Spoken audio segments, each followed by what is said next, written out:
Captain Alara Vance stood by the wide window of her ship, Aurora's Reach, watching the glowing dust of the Orion sector drift past. The view was silent and endless, like a painting that moved slowly through time. She pressed her hand against the cold glass and whispered, "Another night, another letter." Every evening, when her crew went to rest and the engines hummed softly, Alara wrote a letter to Dr. Rowan Hale, the man she had left behind on Earth. It had been 2 years since the last real message came through. The Sithari War had shattered every long-range channel between the colonies and home. But still, she wrote. She opened her old datapad, its screen cracked from the last battle, and began typing. Her words flowed softly, almost like prayer. "My dearest Rowan, the stars are bright tonight, but not as bright as the ones we used to see from the observatory dome. Sometimes I think the universe listens, even when no one else does. If it does, I hope it carries my words to you." She stopped for a moment, smiling faintly. Her cabin was dim, lit by the quiet glow of the stars outside. The air smelled of steel and recycled air. Somewhere deep in the ship, a mechanic's wrench clanked softly. She continued, "We reached the edge of Sector 9 today. The Sithari haven't appeared for weeks, but everyone's nervous. The silence feels heavy. I told the crew that fear is just proof that we still care about something. I hope you're still doing your research, still saving lives back home. I wish I could see you again, even for one moment." When she finished, she sealed the letter in the system's encrypted memory drive. It wouldn't send, not across the broken channels, but that didn't matter. Writing made her feel close to him. Outside her cabin, the ship's AI spoke softly. "Captain Vance, you are awake late again. Should I activate rest protocol?" Alara smiled. "No, Aurora, just keep me company a little longer." The AI's voice hummed. "Would you like me to play your Earth recordings?" Alara hesitated. "Yes, play the lake recording." The sound of soft waves filled the room. The lake was from Earth, the same one where she and Rowan had walked before she left.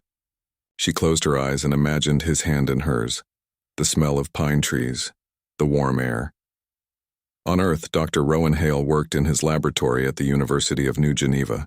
His hair was longer now, unkept from long nights without sleep. On his screen, streams of quantum data flowed endlessly. He had been studying strange anomalies from deep space, signals that appeared to carry emotional resonance patterns. No one understood what they meant, but to Rowan, they felt familiar. He leaned back, staring at the pattern again. It pulsed in soft waves of energy, matching a human heartbeat. It had come from the region near Orion, the same region where Alara's ship had vanished months ago. He pressed a button and listened to the translated audio. It was faint, but he swore he heard something in it. A soft rhythm like someone breathing or whispering words he couldn't understand. Could it be her? He whispered to himself. No. Impossible. He tried to ignore it.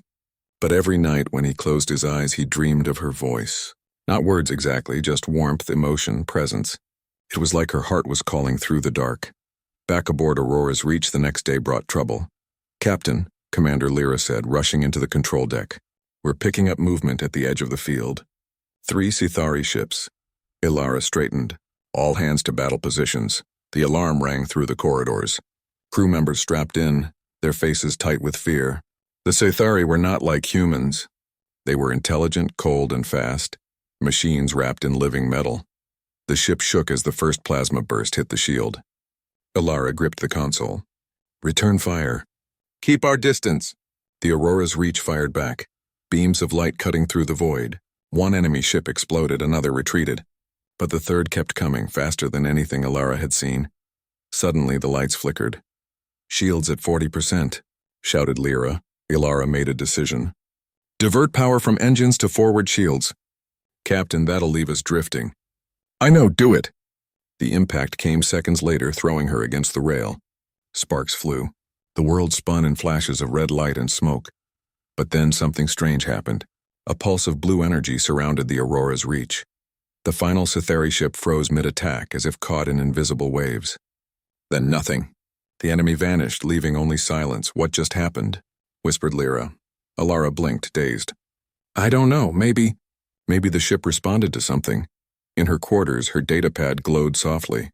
The letter she wrote the night before had opened itself, lines of code changing on their own. The encryption matrix shifted and displayed one strange phrase in glowing blue light. "He heard you." Ilara stared. Her breath caught in her throat. What? Aurora, the ship's AI, spoke again. Captain, I am detecting an anomaly in the quantum field. The signal frequency matches your personal log transmissions. Her heart raced. Show me. A holographic wave appeared before her. Small ripples of energy moving in rhythm, soft and steady. It almost looked like a heartbeat. On Earth, Rowan's console beeped violently. The same signal had spiked again, brighter than ever. He stared in disbelief as his monitors filled with the same message. He heard you. Rowan's breath caught. He didn't know what it meant, but for the first time in 2 years, he felt alive again. He reached out and whispered, Ilara, is that you? Days passed aboard the Aurora's Reach. The crew repaired the damage and moved deeper into the sector. But Ilara couldn't stop thinking about the signal.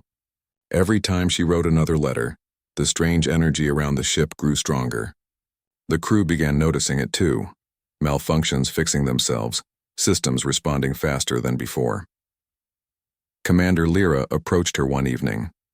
Captain, permission to speak freely? Go ahead. This might sound crazy, but it feels like the ship is alive.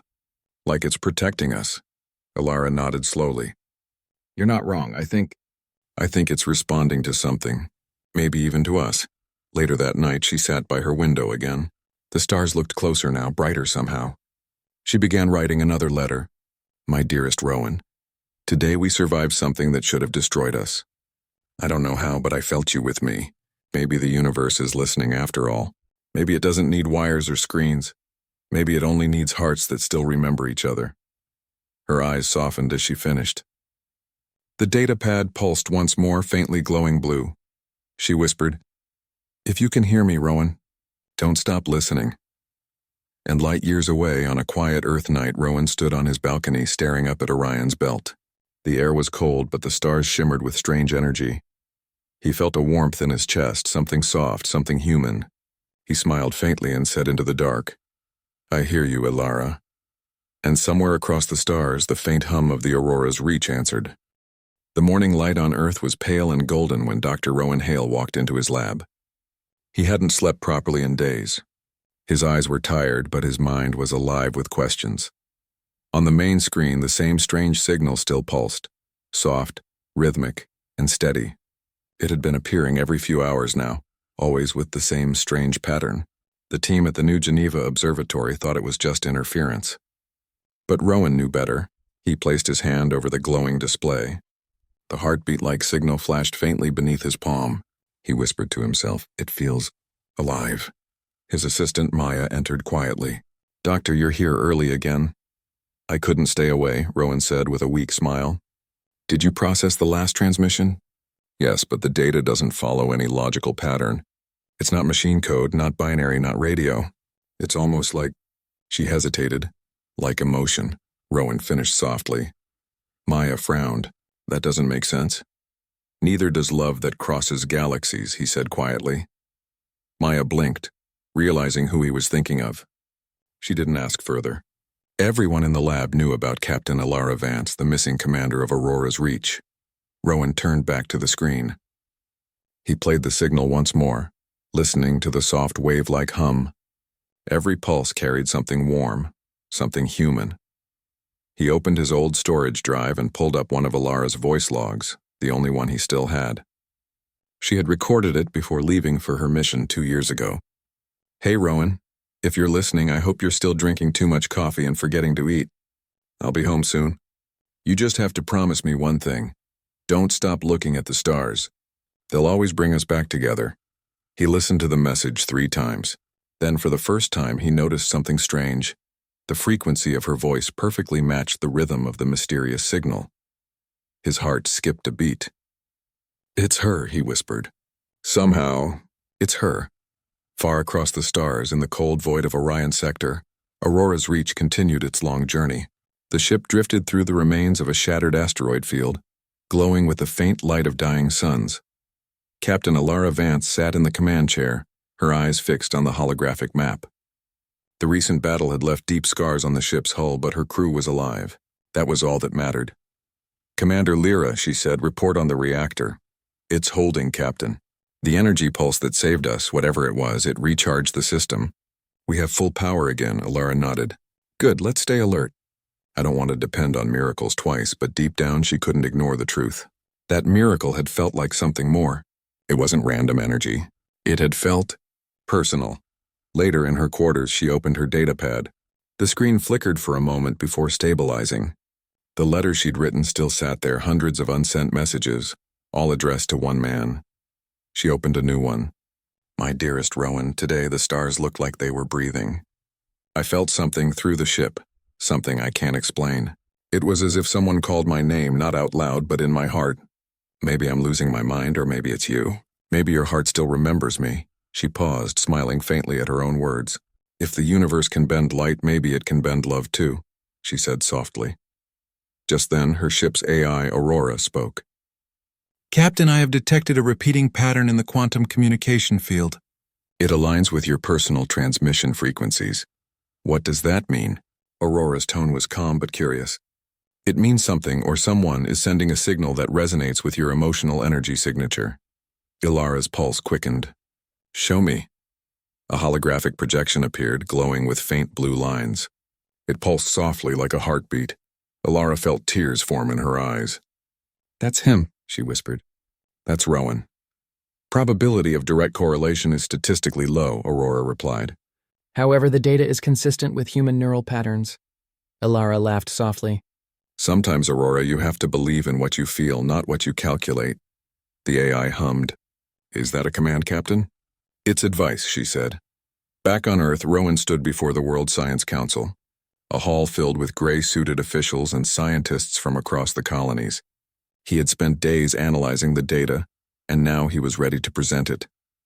Ladies and gentlemen, he began, we have always believed that communication requires words, signals, or machines. But I believe we've discovered something new, a form of quantum resonance driven by human emotion. A few scientists exchanged skeptical looks. Rowan continued. For 2 years, the signal from Orion sector has repeated in perfect rhythm with a human heartbeat. Not just any heartbeat, one belonging to Captain Ilara Vance. The room grew silent. She was my fiancée, Rowan said quietly. And I believe her emotional imprint, her longing, her love is traveling through the quantum field. It's reaching me. It's reaching Earth. One of the senior members, Dr. Soren, shook his head. You're suggesting that emotion can cross light years? Yes, Rowan said firmly. Because emotion isn't bound by distance.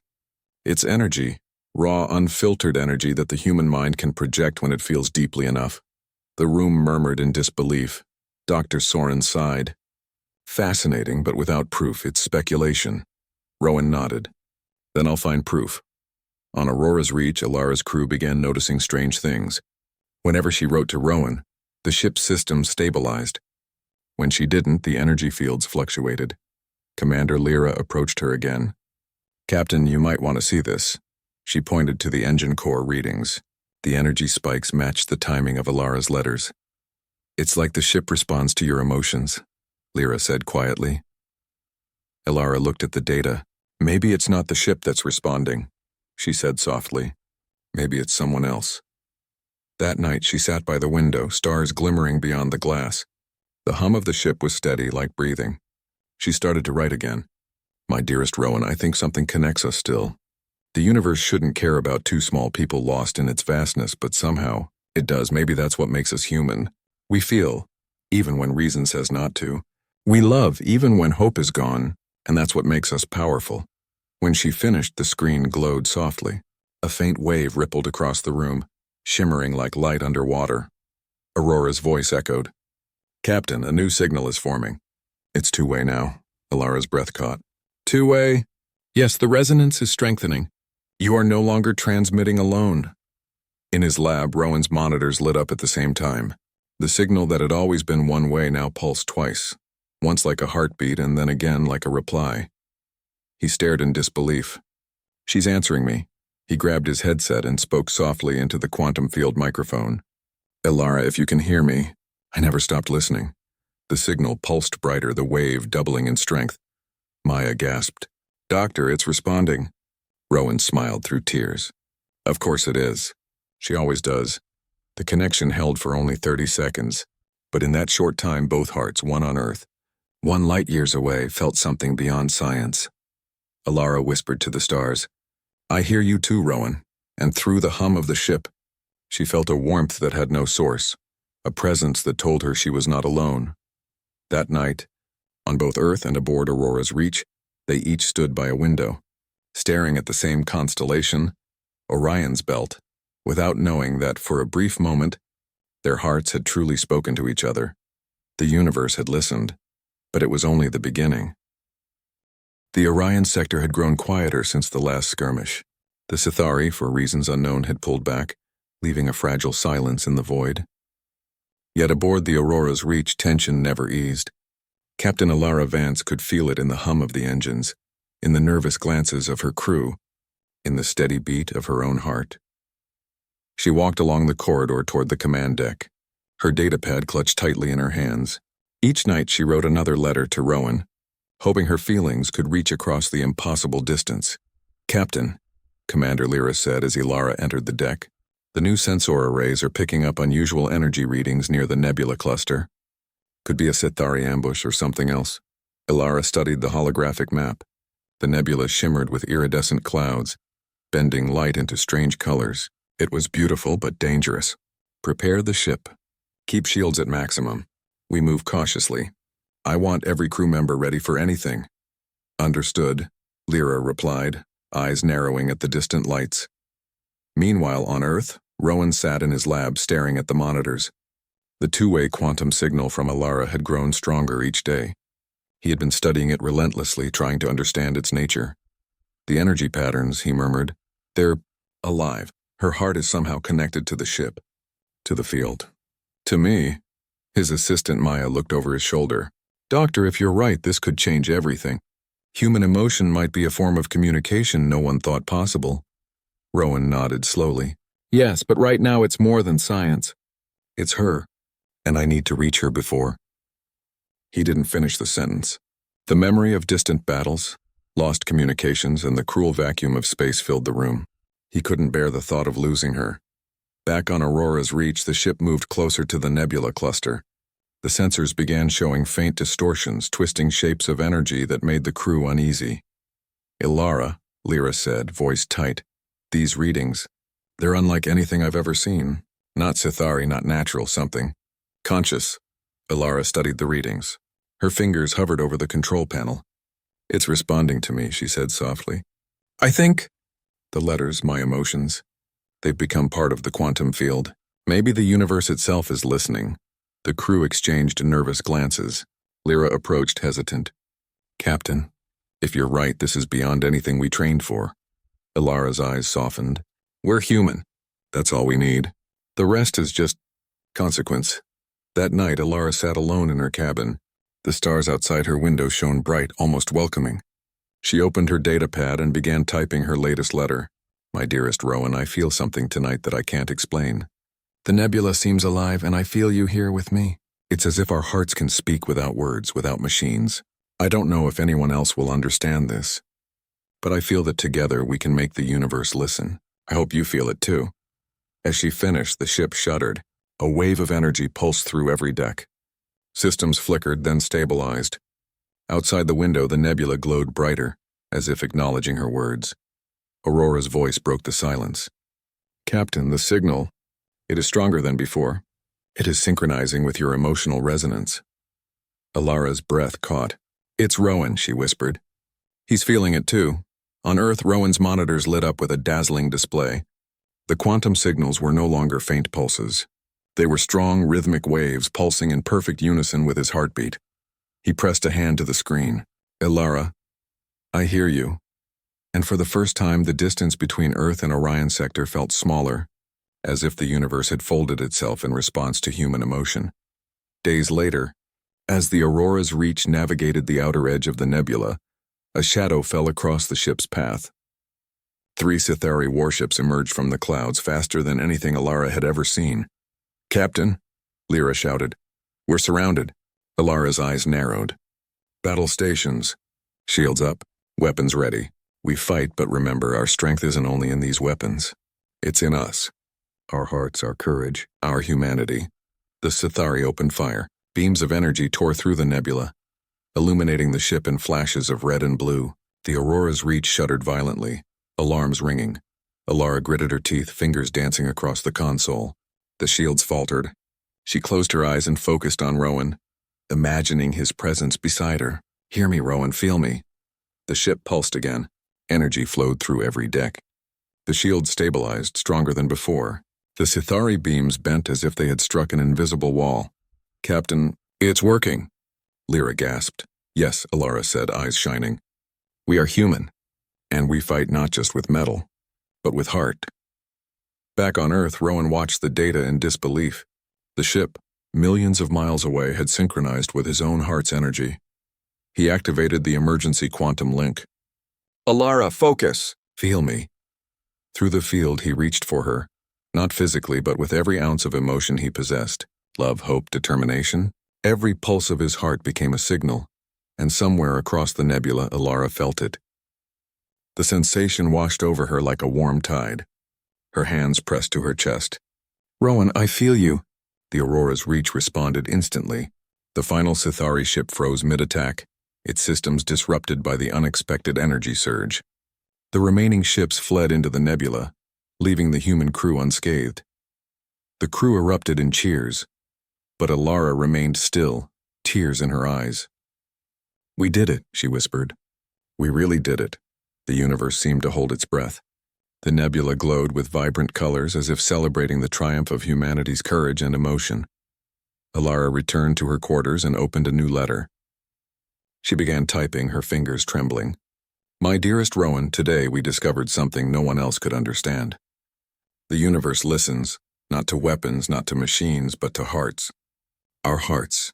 And I believe our love, our hope, our courage can change everything. I feel you always, and I hope you feel me." She sealed the letter and held it close. The glow of the nebula reflected in her eyes. On Earth, Rowan looked at the stars. The signal was steady now, pulsing like two hearts beating as one. He whispered into the night, "Alara, we've changed the universe." And for the first time, humanity understood something profound. The power of love, courage, and human connection could echo across the cosmos. It wasn't just technology or weapons that made humans strong. It was their hearts, their emotions, their unyielding spirit. Somewhere in Orion, Alara smiled, gazing at the stars. Somewhere on Earth, Rowan smiled, feeling her presence across the light years. And in that instant, the universe itself seemed to recognize humanity, not as fragile beings, but as something extraordinary. The war might continue. The stars might still be dangerous. But humanity had discovered its greatest weapon, the heart. And when hearts become stars, even the darkest void cannot hide their light.